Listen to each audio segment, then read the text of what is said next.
जिस collegium system का विरोध उपेंद्र कुशवाहा ने जीवन भर किया। कॉलेजियम सिस्टम मतलब एक ऐसा तंत्र जिससे जज की नियुक्ति होती है, चाहे वो हाई कोर्ट हो या सुप्रीम कोर्ट हो। उपेंद्र कुशवाहा ने जीवन भर कहा कि कुछ सैकड़ों परिवारों का, कुछ 100 परिवारों का कब्जा है बिहार की और देश के जुडिशियरी पर। जुडिशियरी मतलब जो न्यायालय है, जो न्यायाधीश नियुक्त किए जाते हैं, अपॉइंटमेंट होता है, वो सर्टेन नंबर ऑफ फैमिलीज हैं, कुछ परिवार हैं और उन्हीं से चयनित होता है। तो कॉलेजियम सिस्टम इस देश से हटाया जाना चाहिए। ये बातें उपेंद्र कुशवाहा दशकों से कहते आ रहे हैं। इसके लिए उन्होंने कई बार आंदोलन भी किया है, रैली भी किया है। अब कॉलेजियम सिस्टम का मतलब क्या है? अगर सीधे शब्दों में समझे और स्पष्ट तरीके से कहें तो ये परिवारवाद है। मतलब कुछ परिवार हैं, 50-100 परिवार ऐसे हैं जो पटना हाईकोर्ट के जज नियुक्त होते हैं, उनके पुत्र होंगे, फिर उनके पुत्र होंगे और आजादी के बाद यही सिलसिला चलते आ रहा है। और गुना गणित हर राज्य का वही है और सुप्रीम कोर्ट जो देश का सर्वोच्च न्यायालय है वही है। इसका मुखालफत करते हैं उपेंद्र कुशवाहा, लेकिन है तो पिता वो भी, किसी के पुत्र भी हैं, तो पिता का दायित्व तो क्या होता है ये उपेंद्र कुशवाहा ने कल समझा दिया। कल दीपक प्रकाश जो है राज्यपाल कोटा से यानी गवर्नर कोटा जो होता है उससे वो एमएलसी नियुक्त कर लिए गए। उन्होंने मतलब वो एमएलसी बन गए। देवेश कुमार का इस्तीफा कराया गया बांकीपुर चुनाव के बाद और उसके बाद कल दीपक प्रकाश एमएलसी बन गए। वो मंत्री रहेंगे पंचायती राज विभाग के मंत्री। दोस्तों ये कोई खबर बताने में आपके बीच नहीं आया हूं, ये कोई खबर है भी नहीं।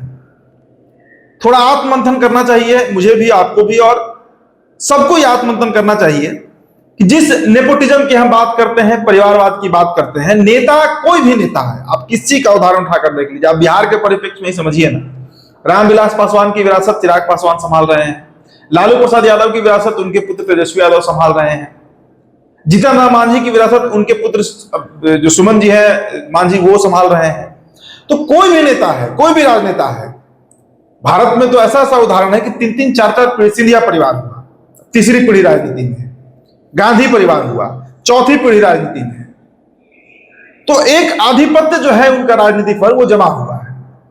मतलब जो कॉलेजियम सिस्टम कोर्ट में चलता है लगभग एकदम हूबहू कह सकते हैं, मिलता जुलता एक कॉलेजियम सिस्टम देश और बिहार की राजनीति में भी चल रहा है। कौन अपने बेटे को नकारा साबित करेगा? बेटा भले नकारा हो लेकिन नेता माने तब ना। अब दीपक प्रकाश की आप योग्यता बताइए, और मैं दीपक प्रकाश तक ही नहीं रुक रहा हूं, आप अमित शाह के पुत्र को भी ले लीजिए जो बीसीसीआई के चेयरमैन है। उनमें कौन सी ऐसी योग्यता है भाई? क्या क्वालिफिकेशन है उनका?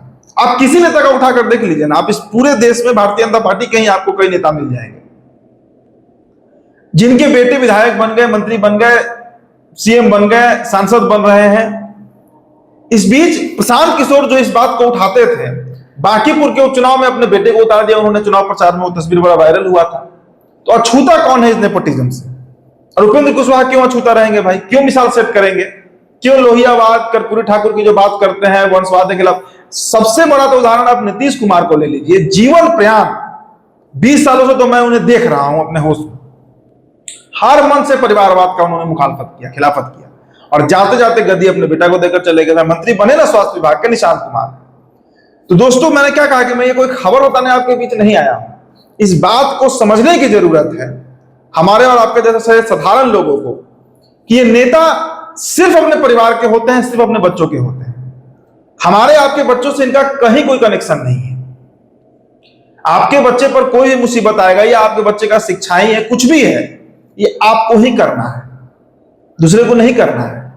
कोई नेता नहीं आएगा। नेता सिर्फ वोट मांगने आते हैं, वोट मांगते हैं और नेता विधायक सांसद मंत्री बनकर चले जाते हैं, फिर अपना राजपाट संभालते हैं और जब उम्र हो जाता है तो उस राजपाट को ट्रांसफर कर देते हैं अपनी अगली पीढ़ी की तरफ।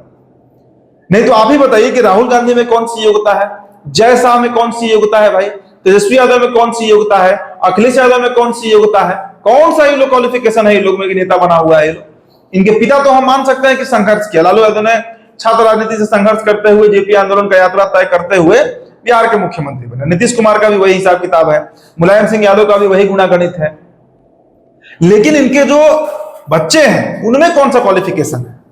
और जिस लोकतंत्र की हम बात करते हैं कि India is a democratic country, दोस्तों मैं बार बार अपने वीडियो में कई बार मैंने चर्चा में भी कहा है इस बात को कि भारतीय मानस जो है ना, जो हमारा डीएनए है, वो राजतंत्र को ही स्वीकार कर सकता है। लोकतंत्र जैसी परिभाषा भारत के लिए नहीं है, यहां एग्जिस्ट ही नहीं कर सकता। हमें आदत है गुलामों जैसे रहने का, हमें आदत है कि राजा स्वीकार करने का, फिर राजा का बेटा राजा बनेगा, फिर उसका बेटा राजा बनेगा, फिर उसका बेटा राजा बनेगा। जैसे पहले के जमाने में होता था कि मौर्य वंश था, उसके बाद शुंग वंश आया, उसके बाद कोई और वंश आया, आते चला गया। लेकिन जब वो वंश चल रहा था, जैसे मुगल काल था, तो मुगल में हुमायूं का बेटा अकबर, अकबर का बेटा शाहजहां, उसके बाद जहांगीर, फिर इस तरीके से क्रमशः औरंगजेब तक आया, फिर बहादुर शाह जफर तक आया, लेकिन वंश एक ही चलते आया। वही बिहार और देश की राजनीति की स्थिति है दोस्तों, वंश चलता है यहाँ। जब उस वंश से लोगों का मन भर जाता है तो उस वंश को हटाकर एक नया वंश को स्थापित कर देते हैं। तो इसे अब लोकतंत्र नहीं कह सकते हैं, ये राजतंत्र है। और भारतीय मानस जो हमारा डीएनए है वो राजतंत्र को ही स्वीकार करता है। हम अपना पूरा जीवन अपने जाति के नेताओं के पीछे खर्च कर देते हैं, अपनी विचारधारा को जो नेता बोलते हैं कि इस विचारधारा के हैं उनके पीछे हम खर्च कर देते हैं। लेकिन वास्तविक स्थिति यही है कि at the end of the day उनके बच्चे विदेश में पढ़ते हैं, अगर नाकाबिल है, नहीं पढ़ने के लायक है तो क्रिकेट खेलते हैं, अगर उसमें भी नाकाबिल हो जाते हैं तो फिर नेता बन जाते हैं। कुछ बॉलीवुड एक्टर भी बनने का प्रयास करते हैं, चिराग पासवान का उदाहरण, वहां फेल कर गए तो राजनीति में चले आए, सांसद बन के आज केंद्रीय मंत्री हैं। आम पासवान के बच्चे का क्या हालत है? जो गांव का पासवान है उसका बच्चा क्या सुविधा उसको दे रहा है सरकार, क्या सुविधा उनको मिल रही है? आरक्षण, सीट कितना है कि उनको आरक्षण के बदौलत आप सब कर दीजिएगा? कितना सीट निकलता है, कितना वैकेंसी आता है कि उसमें आरक्षण दीजिएगा? आबादी करोड़ों में है, वैकेंसी हजारों में आ रहा है, तो कहां से उनको आप दे दीजिएगा नौकरी भाई? और उनके लिए क्या योजना सरकार चलाती है? ये सवाल पूछना हम भूल गए, ये सवाल हम अपने नेताओं से नहीं पूछते हैं। और यही कारण है कि इस स्तर पे वंशवाद चल रहा है। बताइए दीपक प्रकाश कि क्या क्वालिफिकेशन, इंजीनियर है, उसे इंजीनियर तो 10,000 का नौकरी कर रहे हैं भाई। अगर आप इंजीनियरिंग को ही मापदंड मानते हैं तो ऐसे ऐसे मेरे कई मित्र हैं ऐसे इंजीनियर, बेचारे 40,000, 50,000, लाख लाख रुपए का नौकरी कर रहा है बेंगलोर, दिल्ली में। ये स्थिति है उनकी। और इनमें क्या ऐसा, इनमें खूबी यही है कि ये एक ऐसे घर में पैदा हो गए जो कि एक एक्सीडेंटल घटना है, कोई किसी घर पैदा हो सकता है, ये एक्सीडेंटल घटना है। जिनके पिता बड़े राजनेता हैं, विधायक हैं, मंत्री हैं, सांसद हैं, जो भी है। तो इस बात को समझने की जरूरत है कि आप जिन नेताओं के पीछे दौड़ते रहते हैं कि हमारा जात का नेता है, वो आपके लिए कुछ नहीं करेगा। जी, मैंने क्या कहा वीडियो की शुरुआत में कि जीवन भर जो नेता कॉलेजियन सिस्टम का विरोध करते रहा, वो उसी तंत्र में अपने बेटे को सेट कर दिया। आनंद कुशवाहा को क्या मिला? सम्राट चौधरी ही अगर सकनी चौधरी के घर नहीं हुए होते, उनके पुत्र नहीं होते, तो क्या बिहार के मुख्यमंत्री हो जाते? क्या काबिलियत है उनमें? तो मैं किसी एक व्यक्ति पर नहीं जा रहा हूं, मैं सभी को इसमें जोड़ रहा हूं। इसमें मैंने क्या कहा कि बीजेपी, कांग्रेस, आरजेडी, सपा, कोई पार्टी उठाकर देख लीजिए, सबका वही गुणागणित है दोस्तों। प्रशांत किशोर भी अपने बेटे को चुनाव प्रचार में उतार ही दिए, तो तय सी बात है कि उनका जो राजनीतिक विरासत होगा वो उनके पुत्र लेंगे, इसमें कहीं संशय मत रखिएगा। तो इस पर विचार कीजिए कि मैं जिस नेता के पीछे दौड़ रहा हूं, लामबंद हूं, दिन भर घूमते रहता हूं, अपना घर परिवार छोड़ के, अपने बच्चों को छोड़ के, उस नेता का बेटा तो या तो हार्वर्ड में पढ़ेगा, या क्रिकेट खेलेगा, या बॉलीवुड में जाएगा, या फिर संसद विधायक बन जाएगा। मेरे बच्चे का क्या होगा? वो कहां जाएगा? वो तो 25,000 की नौकरी के लिए दौड़ेगा इधर उधर, और वो भी मिल जाए आज के समय में जिस तरह से आबादी है भारत का, और जितना रोजगार यहां पे मिल रहा है वो आप देख ही रहे हैं। तो ये सोचने का विषय है दोस्तों। इसीलिए मैंने वो वीडियो देखा, मैंने दीपक प्रकाश का, जहन में ये सवाल उठा कि किस लोकतंत्र में हम जी रहे हैं। और ये दीपक प्रकाश को मैं टारगेट नहीं कर रहा, आप सबको इसमें जोड़ लीजिए, सभी लोगों को जोड़ लीजिए, तो कंक्लूजन वही निकलेगा। फिलहाल दोस्तों इस चर्चा में इतना ही। मेरा नाम उदित तारण है, वीडियो आप देख रहे थे, बहुत बहुत शुक्रिया।